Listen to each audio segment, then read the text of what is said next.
ನಮಸ್ಕಾರ ಸ್ನೇಹಿತರೆ, welcome back to chill bro 3 YouTube channel. Okay,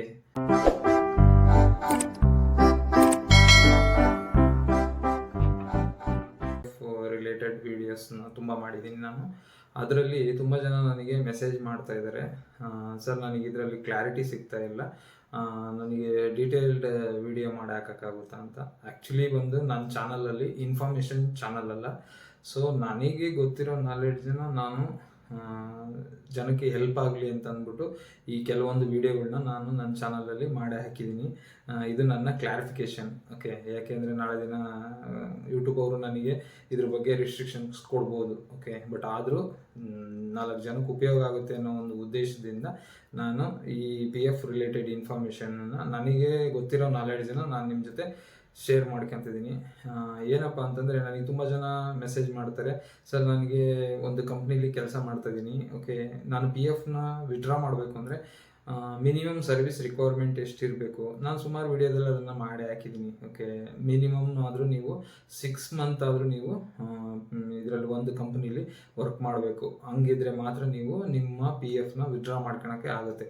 otherwise ನೀವು PF ವಿಡ್ರಾ ಮಾಡೋಕ್ಕಾಗಲ್ಲ, ಅದು ಗೌರ್ಮೆಂಟಿಗೆ ಹೋಗುತ್ತೆ ಅಥವಾ ಒಂದು ಸರ್ವಿಸಲ್ಲಿ ಇರುತ್ತೆ. ಓಕೆ, ನೆಕ್ಸ್ಟ್ ನೀವು ಯಾವುದಾದ್ರೂ ಕಂಪ್ನಿಗೆ ಜಾಯಿನ್ ಆದರೆ ಓಕೆ, ಇದೇ UAN ನಂಬರ್ ಅಲ್ಲಿ ಕಂಟಿನ್ಯೂ ಆಗುತ್ತೆ. ಯಾಕಂದರೆ UAN ನಂಬರು ಒಂದು ಕ್ಲಾರಿಫಿಕೇಶನ್ ಕೊಡ್ತೀನಿ. UAN ನಂಬರ್ ಯಾವಾಗಲೂ ನಿಮ್ಮ ಆಧಾರ್ ನಂಬರ್ ಜೊತೆ ಜೋಡಣೆ ಆಗಿರುತ್ತೆ. ಸೊ ನಿಮಗೆ ನೀವು ಕಂಪ್ನಿ ಚೇಂಜ್ ಮಾಡಿದಾಗೆಲ್ಲ ಅವರು ಹೊಸ ಒಂದು PF ನಂಬರ್ನ ಕೊಡೋದಿಲ್ಲ. ಇದು ನಿಮಗೆ ಮೈಂಡಲ್ಲಿ ಇಟ್ಕೊಳ್ಳಿ. ನೀವು ಎಷ್ಟೇ ವರ್ಷ ಅಂದರೆ ನಿಮ್ಮದು ಏನು ಇವಾಗ ಫಸ್ಟ್ ಬಿಗಿನಿಂಗಲ್ಲಿತ್ತು, ಒಂದೊಂದು ಕಂಪ್ನಿಗೆ ಒಂದೊಂದು PF ನಂಬರ್ನ ಕೊಡ್ತಾಯಿದ್ರು. ಓಕೆ, ಬಟ್ ಇವಾಗ ಆಧಾರ್ ಜೊತೆ ಜೋಡಣೆ ಆಗಿರೋದ್ರಿಂದ ನೀವು ಯಾವುದೇ ಕಂಪ್ನಿಗೆ ಹೋಗಿ ಜಾಯಿನ್ ಆದರೂ ಕೂಡ ಇದೇ ನಂಬರೇ ಕಂಟಿನ್ಯೂ ಆಗುತ್ತೆ. ಒಳಗಡೆ ನಿಮ್ಮ ಕಂಪ್ನಿಗಳು ಅಂದರೆ ನಿಮ್ಮ ಸರ್ವಿಸ್, ಫಾರ್ ಎಕ್ಸಾಂಪಲ್ ಒಂದು ಕಂಪ್ನಿಲಿ ಕೆಲಸ ಮಾಡಿ ನೆಕ್ಸ್ಟ್ ಇನ್ನೊಂದು ಕಂಪ್ನಿಗೆ ಹೋಗುವಾಗ ಅದು ID ಚೇಂಜ್ ಆಗುತ್ತೆ ಅಷ್ಟೇ. ಅಂದರೆ UAN ನಂಬರ್ ಒಳಗಡೆನೆ ಪಾರ್ಟ್ ಬೈ ಪಾರ್ಟ್. ಈಗ ನೀನು ಒಂದು ಕಂಪ್ನಿಲಿ ಕೆಲಸ ಮಾಡಿದಾಗ ಒಂದು ನಂಬರ್ ಬಂದಿರುತ್ತೆ, ಕೆಳಗಡೆ ಇನ್ನೊಂದು ಕಂಪ್ನಿ ನೆಕ್ಸ್ಟ್ ಕಂಪ್ನಿ ಚೇಂಜ್ ಮಾಡಿದಾಗ ಅದೇ ನಂಬರು ಅದೇ UANಗೆ ಅಲರ್ಟ್ ಆದಾಗ ಸರ್ವಿಸ್ ಬೇರೆ ನಂಬರಲ್ಲಿ ಇರುತ್ತೆ. ಸೊ ನೀವು ಯಾವ ಕಂಪ್ನಿಲಿ ಕೆಲಸ ಮಾಡಿರ್ತೀರೋ ಅಷ್ಟು ಒಂದು ಕಂಪ್ನಿಲಿ ಇರುತ್ತೆ, ಮತ್ತು ಇನ್ನೊಂದು ಕಂಪ್ನಿಲಿ ನೀವು ಕೆಲಸ ಮಾಡಿದಾಗ ಅದು ಇನ್ನೊಂದು ಕಂಪ್ನಿಲಿ ಇರುತ್ತೆ. ಸೊ ಅದನ್ನು ನೀವೇನು ಮಾಡಬೇಕಪ್ಪ ಅಂತಂದರೆ, ನೆಕ್ಸ್ಟು ನೀವು ಅದನ್ನು ನಿಮ್ಮ ಸರ್ವಿಸ್ ರನ್ನಿಂಗ್ ಇರುವಾಗೇ ಅದನ್ನು ನೆಕ್ಸ್ಟ್ ಕಂಪನಿಗೆ ಅದನ್ನು ನೀವು ಸರ್ವಿಸ್ನ ಮೂವ್ ಮಾಡ್ಕೋಬೇಕು. ಅದು ಕೂಡ ನಿಮ್ಮ PF ಇದರಲ್ಲಿ ಆಪ್ಷನ್ ಬಿಟ್ಟಿದ್ದಾನೆ. ಅದನ್ನು ಕೂಡ ನೀವೇ ಆನ್ಲೈನಲ್ಲಿ ಮನೇಲೇ ಕೂತು ಮಾಡ್ಬೋದು. ಅದಕ್ಕೆ ಜಸ್ಟ್ ಎಂಪ್ಲಾಯರ್ ಅಪ್ರೂವಲ್ ಬೇಕಾಗುತ್ತೆ. ಪ್ರೆಸೆಂಟ್ ಎಂಪ್ಲಾಯರ್, ಈಗ ಯಾರು ಕಂಪ್ನೀಲಿ ನೀವು ವರ್ಕ್ ಮಾಡ್ತಾ ಇದ್ದೀರಲ್ಲೋ ಆ ಕಂಪ್ನಿಯವರ ಎಂಪ್ಲಾಯರ್ದು ಅಪ್ರೂವಲ್ ಬೇಕಾಗುತ್ತೆ. ಓಕೆ, ಈಗ ನಿಮಗೆ 2 ಕ್ಲಾರಿಫಿಕೇಷನ್ ಕೊಟ್ಟಿದ್ದೀನಿ. ಒಂದು ಸರ್ವಿಸ್ ಎಷ್ಟು ಬೇಕು, ಮತ್ತು ನಿಮ್ಮದು UAN ನಂಬರು ಒಂದೇ ಇರುತ್ತೆ, ಮತ್ತು ಸರ್ವಿಸ್ ಯಾವ ಥರ ನೀವು ಇದು ಮಾಡ್ಕೋಬೇಕು ಅನ್ನೋದನ್ನು ನಾನು 2 ಒಂದು ಕ್ಲಾರಿಫಿಕೇಷನ್ ಕೊಟ್ಟಿದ್ದೀನಿ.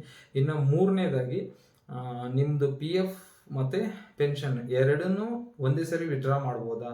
ನಾವು 9 ವರ್ಷ ಕೆಲಸ ಮಾಡಿದ್ದೀನಿ, 8 ವರ್ಷ ಕೆಲಸ ಮಾಡಿದ್ದೀನಿ, 6 ವರ್ಷ ಕೆಲಸ ಮಾಡಿದ್ದೀನಿ ಅಂತ ಹೇಳ್ತಾರೆ.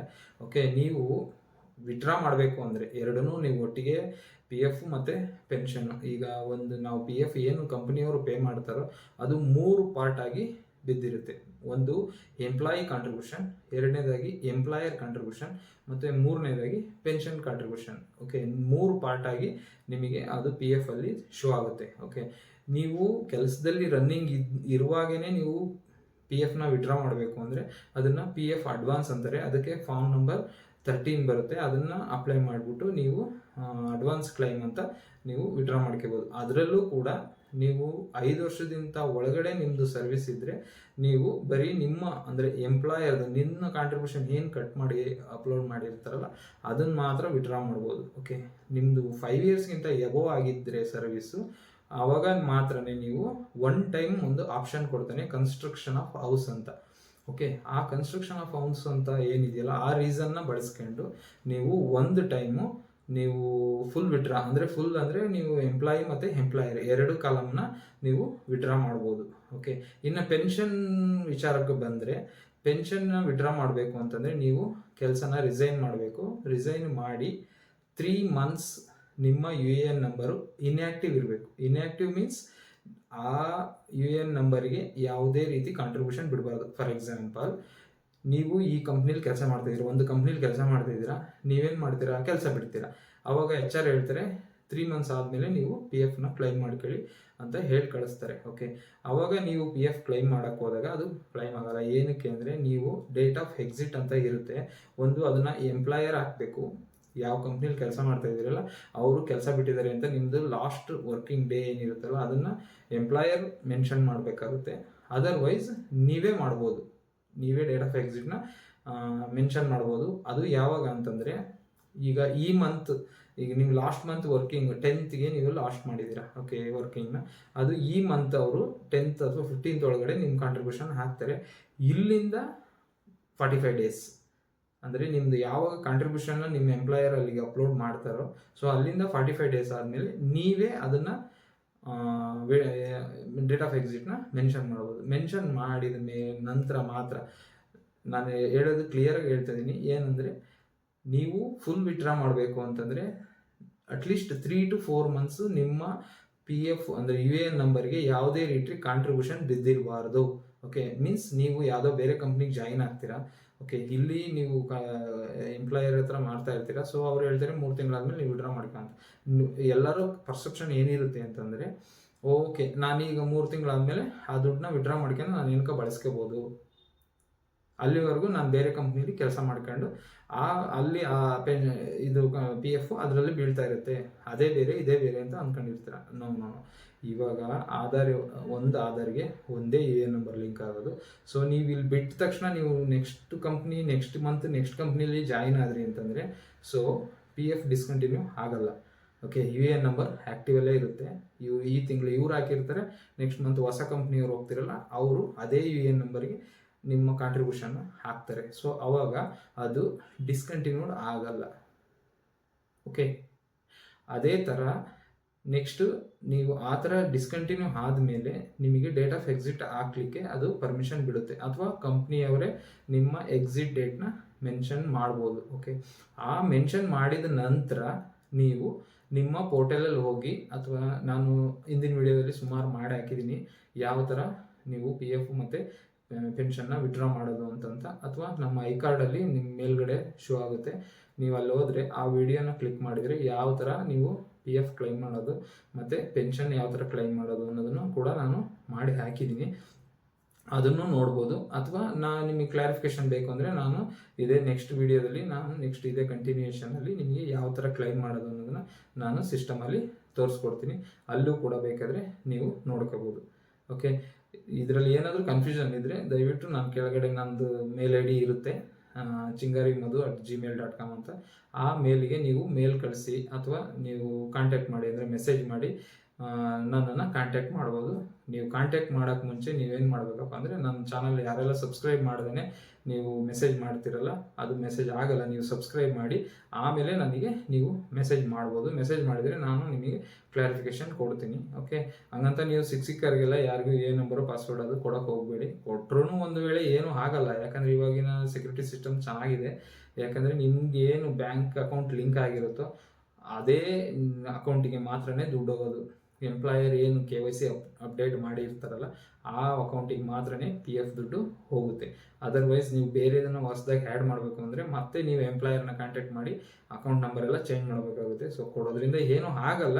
ನಿಮ್ಮ ಸ್ಟೇಟಸ್ ಏನು ಅಂತ ನೀವು ನಿಮ್ಮ ಇನ್ಫಾರ್ಮೇಷನನ್ನು ಯಾರಿಗೂ ಲೀಕ್ ಮಾಡದೇ ಇರೋದಕ್ಕೆ ಒಂದು ಅವಕಾಶ ಮಾಡಿಕೊಡ್ಬೇಡಿ ಅಷ್ಟೇ. ಓಕೆ, ಯಾವ ಥರ ಕ್ಲೈಮ್ ಮಾಡೋದು, ಫುಲ್ ವಿಡ್ರಾ ಮಾಡಲಿಕ್ಕೆ ಒಂದು ಫಾರ್ಮ್ ಯಾವ ಥರ ಮಾಡೋದು ಅನ್ನೋದನ್ನು ನಾನು ಈ ವಿಡಿಯೋದಲ್ಲಿ ಕಂಟಿನ್ಯೂಷನ್ ವಿಡಿಯೋದಲ್ಲಿ ತೋರಿಸ್ತೀನಿ. ಬನ್ನಿ ಯಾವ ಥರ ಅಂತ ನೋಡೋಣ.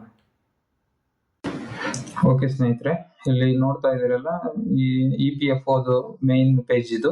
ಗೂಗಲ್ ಅಲ್ಲಿ ಹೋಗಿ EPFO ಮೆಂಬರ್ ಲಾಗಿನ್ ಅಂತ ಹೊಡೆದ್ರೆ ಈ ಪೇಜ್ ಏನ್ ನೋಡ್ತಾ ಇದ್ದೀರಲ್ಲ ಈ ಪೇಜ್ ಓಪನ್ ಆಗುತ್ತೆ.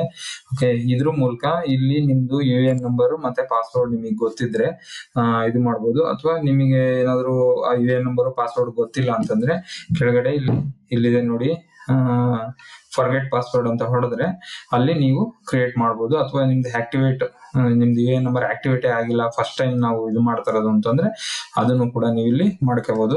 ಓಕೆ, ಇಲ್ಲಿ ಬಂದು UAN ನಂಬರ್ ಹಾಕ್ತೀನಿ. UAN ನಂಬರ್ ಹಾಕಿ ಯಾವ ತರ ಅಂತ ತೋರಿಸ್ಕೊಡ್ತೀನಿ. ಓಕೆ, ಇನ್ನ ಪಾಸ್ವರ್ಡ್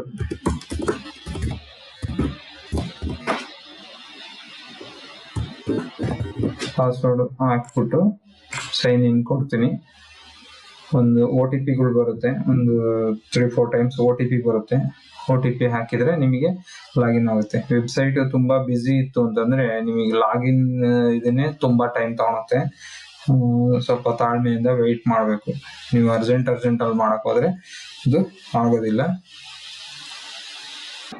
ಓಕೆ, ಇವಾಗ ಇಲ್ಲಿ OTP ನ ಎಂಟರ್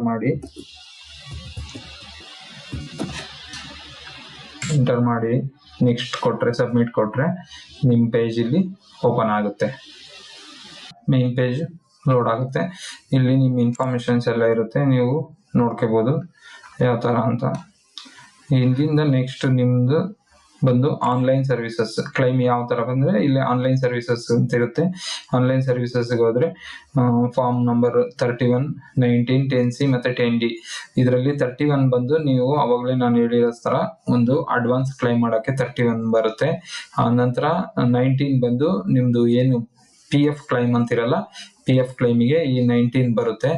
ಅದೇ ತರ 10C ಮತ್ತೆ 10D ಬಂದು ಪೆನ್ಷನ್ ರಿಲೇಟೆಡ್. 10C ಬಂದು ನೀವು ಫುಲ್ ವಿಡ್ರಾ ಮಾಡ್ಲಿಕ್ಕೆ, ಅಂದ್ರೆ ನಿಮ್ಮ PF ನ ವಿಡ್ರಾ ಮಾಡ್ಕೊಳ್ಳಿಕ್ಕೆ ಅದು 10C ಮಾಡ್ತೀರಾ. ಹಾಗೆ 10D ಬಂದು ನೀವು ಒಂದು ಸರ್ಟಿಫಿಕೇಟ್ ಬರುತ್ತೆ, ಇದ್ರದ್ದು PF ಕ್ಲೈಮ್ ಸರ್ಟಿಫಿಕೇಟ್ ಬರುತ್ತೆ. ಆ ಸರ್ಟಿಫಿಕೇಟ್ ನ ಡೌನ್ಲೋಡ್ ಮಾಡ್ಲಿಕ್ಕೆ 10D ನ ಯೂಸ್ ಮಾಡ್ತಾರೆ. ಇದಿಷ್ಟು ಕ್ಲೈಮ್ ಫಾರ್ಮ್ಸ್ ಬಗ್ಗೆ ನಿಮ್ಮ ಇದು ಕ್ಲಾರಿಫಿಕೇಶನ್. ಓಕೆ,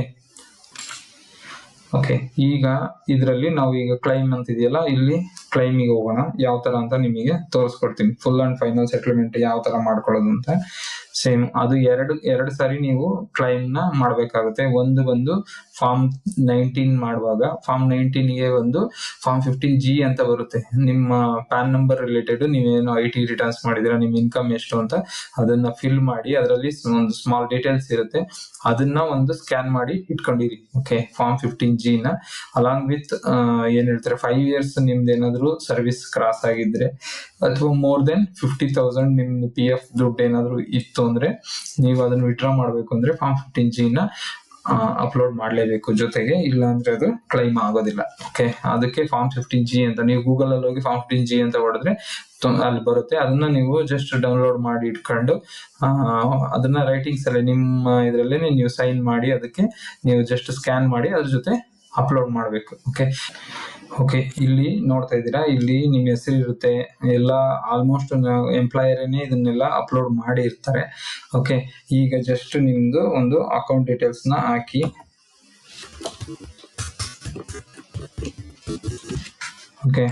ನೀವು ವೆರಿಫೈ ಅಂತ ಕೊಟ್ರೆ ಅದು ಆಲ್ಮೋಸ್ಟ್ ನಿಮ್ದು ಏನ್ ಬ್ಯಾಂಕ್ ಡೀಟೇಲ್ಸ್ ಹಾಕಿರ್ತೀರೋ ಅದನ್ನ ಕರೆಕ್ಟ್ ಇದೆಯಾ ಅಂತ ಚೆಕ್ ಮಾಡುತ್ತೆ. ನಿಮ್ಮ ಬ್ಯಾಂಕ್ ಅಕೌಂಟ್ ಡೀಟೇಲ್ಸ್ ಎಲ್ಲ ಸರಿ ಇತ್ತು ಅಂತಂದ್ರೆ ಅದು ನೆಕ್ಸ್ಟ್ ಸ್ಟೆಪ್ಗೆ ಹೋಗುತ್ತೆ. ಈ ತರ ಒಂದು ಪಾಪ್ಅಪ್ ಬರುತ್ತೆ, ಅದನ್ನ ನೀವು ಎಸ್ ಕೊಡ್ಬೇಕು. ಎಸ್ ಕೊಟ್ರಿಂದ ನೆಕ್ಸ್ಟ್ ಇಲ್ಲಿ ಪ್ರೊಸೀಡ್ ಆನ್ಲೈನ್ ಅಂತ ಇದೆಯಲ್ಲ, ಈಗ ನಂದು ಸರ್ವಿಸ್ ರನ್ನಿಂಗ್ ಇರೋದ್ರಿಂದ ನೋಡ್ತಾ ಇದೀರಲ್ಲ, ಇಲ್ಲಿ ಡೇಟ್ ಆಫ್ ಜಾಯ್ನಿಂಗ್ ಇದೆ, ಡೇಟ್ ಆಫ್ ಇದು PF ಗೆ ಮತ್ತೆ ಇದು ಪೆನ್ಷನ್ಗೆ. ಓಕೆ, ಇದೆರಡೂ ನಿಮಗೆ ಶೋ ಆಗುತ್ತೆ.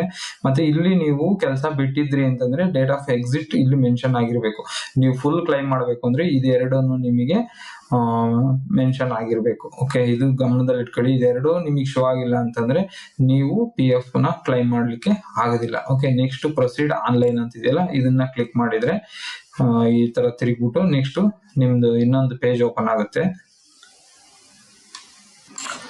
ಓಕೆ ಫ್ರೆಂಡ್ಸ್, ಇಲ್ಲಿ ನೋಡಿದ್ರಲ್ಲ ಈ ತರ ಒಂದು ಪೇಜ್ ಓಪನ್ ಆಗುತ್ತೆ. ಇಲ್ಲಿ ನಿಮ್ಮ ಫಾರಂ ಏನಿದೆಯಲ್ಲ, ಇಲ್ಲಿ ನೋಡಿ ನಂದಲ್ಲಿ ಎಕ್ಸಿಟ್ ಡೇಟ್ ಆಗದೆ ಇರೋದಕ್ಕೆ ಬರೀ ಫಾರ್ಮ್ ನಂಬರ್ 13 ಮಾತ್ರ ಬರ್ತಾ ಇದೆ. ಅಂದ್ರೆ ನೀವು ನೋಡ್ಬೋದು ನಂದು ಏನ್ ಹೇಳ್ತಾರೆ ಎಕ್ಸಿಟ್ ಡೇಟ್ ಮೆನ್ಷನ್ ಆಗಿಲ್ಲದೆ ಇರೋದಕ್ಕೆ ಫಾರ್ಮ್ ನಂಬರ್ ಮತ್ತೆ 19 ಮತ್ತೆ 10C ಏನ್ ನೀವು ಕೇಳಿದ್ರಲ್ಲ ಫುಲ್ ಅಂಡ್ ಫೈನಲ್ ಸೆಟಲ್ಮೆಂಟ್ ಗೆ, ಅವೆರಡು ಫಾರ್ಮ್ ನನಗೆ ಇಲ್ಲಿ ಶೋ ಆಗ್ತಾ ಇಲ್ಲ. ಓಕೆ, ಇಲ್ಲಿ ನೋಡ್ಬೋದು ನಿಮಗೆ ಏನಾದ್ರು ನಂದು ಎಕ್ಸಿಟ್ ಡೇಟ್ ಮೆನ್ಷನ್ ಆಗಿದ್ರೆ ನಿಮಗೆ ಇನ್ನ ಎರಡು ಇಲ್ಲಿ ಆಪ್ಷನ್ಸ್ ಬರುತ್ತೆ. ನಾನು ಇವಾಗ ಜಸ್ಟ್ ನಾನು ಅಡ್ವಾನ್ಸ್ ಕ್ಲೈಮ್ ಮಾತ್ರ ಮಾಡಬಹುದು. ಏನಕ್ಕೆ ಅಂದ್ರೆ ನನ್ನ ಇದಕ್ಕೆ PF ರನ್ನಿಂಗ್ ಇದೆ, ಮೀನ್ಸ್ ನನ್ನ ಅಕೌಂಟ್ ರನ್ನಿಂಗ್ ಇರೋದ್ರಿಂದ ನಾನು ಅದನ್ನ ವಿಡ್ರಾ ಮಾಡಕ್ ಆಗ್ತಾ ಇಲ್ಲ. ಓಕೆ, ಯಾರ್ಯಾರೋ ಏನೇನೋ ಕಥೆ ಹೇಳ್ತಾರೆ ನಿಮ್ಗೆ, ಯಾವ ತರ ಈಗ ಸರ್ವಿಸ್ ಮುಗ್ದಿಲ್ಲ ಅಂತಂದ್ರೆ ನೀವು ಇಮಿಡಿಯೇಟ್ ಆಗಿ ನೀವು PF ನ ವಿಡ್ರಾ ಮಾಡ್ಕೋಬಹುದು, ಆ ತರ ಈ ತರ ಅಂತೆಲ್ಲ. ನೀವು ಅದಕ್ಕೆಲ್ಲ ಯಾವ್ದಕ್ಕೂ ತಲೆ ಕೆಡಿಸ್ಕೋಬೇಡಿ. ಇಲ್ಲಿ ನಿಮಗೆ ಶೋ ಆದ್ರೆ ಮಾತ್ರ ನೀವು ಕ್ಲೈಮ್ ಮಾಡಕ್ಕಾಗುತ್ತೆ, ಅದರ್ವೈಸ್ ಕ್ಲೈಮ್ ಮಾಡೋದಕ್ಕೆ ಆಗಲ್ಲ. ಸಿಂಪಲ್ ಸ್ಟೆಪ್ಸ್ ಇದೆ ಬ್ರೋ. ಯಾವ ತರ ಅಂದ್ರೆ ನೀವು ಹೆಂಗೆ ಮೊಬೈಲ್ ಯೂಸ್ ಮಾಡ್ತೀರೋ ಲೈಕ್ ಅದೇ ತರನೇ ನೀವು ಯೂಸ್ ಮಾಡ್ಬೋದು. ಇವನ್ ಇದನ್ನ ಮೊಬೈಲ್ ಅಲ್ಲೂ ಕೂಡ ಕ್ರೋಮ್ ಬ್ರೌಸರ್ ನ ಓಪನ್ ಮಾಡಿದ್ರೆ ಈ ಸೇಮ್ ಪೇಜ್ ಓಪನ್ ಆಗುತ್ತೆ, ಅಲ್ಲೂ ಕೂಡ ನೀವು ಇದನ್ನ ಮಾಡ್ಕೋಬಹುದು. ನಿಮಗೆ ಲ್ಯಾಪ್ಟಾಪ್ ಬೇಕು, ಕಂಪ್ಯೂಟರ್ ಬೇಕು, ಬ್ರೌಸಿಂಗ್ ಸೆಂಟರ್ಗೆ ಹೋಗ್ಬೇಕು ಅನ್ನೋ ಯಾವುದೇ ಒಂದು ಗೊಂದಲ ಇಲ್ಲ. ಓಕೆ, ಏನೇ ಕ್ಲಾರಿಫಿಕೇಶನ್ ಇದ್ರು ನನಗೆ ಕೆಳಗಡೆ ಕಮೆಂಟ್ ಬಾಕ್ಸ್ ಅಲ್ಲಿ ಕಮೆಂಟ್ ಮಾಡಿ, ನಾನು ಏನೇ ಕ್ಲಾರಿಟಿ ಬೇಕಿದ್ರು ನಾನು ಕೊಡ್ತೀನಿ. Thank you so much. Thank you for watching chill bro YouTube channel. ಇದೇ ತರ ನಿಮ್ಮ ಸಹಕಾರ ಬೆಂಬಲ ನನಗಿರ್ಲಿ. Thank you.